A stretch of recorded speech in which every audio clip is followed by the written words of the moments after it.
பிரியா, சொல்லுங்க. இன்னைக்கு மார்க்கெட் போயிருந்தேன்ல, என்ன வாங்குறதுனே தெரியாம யோசிச்சுட்டு இருந்தேன்.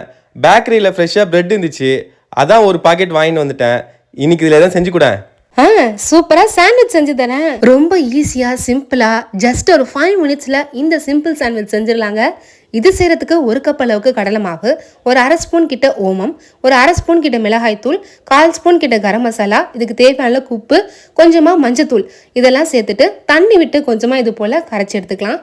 இதோட பொடிசு நறுக்கிய வெங்காயம், தக்காளி, பொடிசு நறுக்கிய கொத்தமல்லி இதெல்லாம் சேர்த்து கலந்துட்டு தவா சூடானதுமே கொஞ்சமா எண்ணெய் விட்டுட்டு இந்த கரைச்சி வச்சிருந்த மாவை ஸ்ப்ரெட் பண்ணி விட்டுலாம். ஒரு பக்கம் மாவு நல்லா வெந்து கிறிஸ்பாய் வந்ததுக்கு அப்புறம் பிரெட்டை மேல வச்சு இன்னொரு சைடு திருப்பி இருக்க ஸ்டஃபிங் எல்லாம் அந்த பிரெட்ல வச்சு மேல வெங்காயம், தக்காளி, பொடிசு நறுக்கிய கொத்தமல்லி, திருவிய சீஸ் எல்லாம் போட்டு இன்னொரு பிரெட்டும் மேல வச்சு மூடி 2 பக்கமும் நல்லா டோஸ்ட் பண்ணி எடுத்தோம்னா சூப்பர் ஈஸியான சாண்ட்விச் ரெடி. வீட்ல பிரெட் இருந்துச்சுன்னா ஏதாச்சும் ஸ்நாக்ஸ் செய்யணும்னு நினைச்சீங்கன்னா இந்த ஈஸியான பிரெட் சாண்ட்விச்சை ட்ரை பண்ணி பாருங்க. ட்ரை பண்ணி பார்த்துட்டு எப்படி இருந்துச்சுன்னு மறக்காம கமெண்ட் பண்ணுங்க.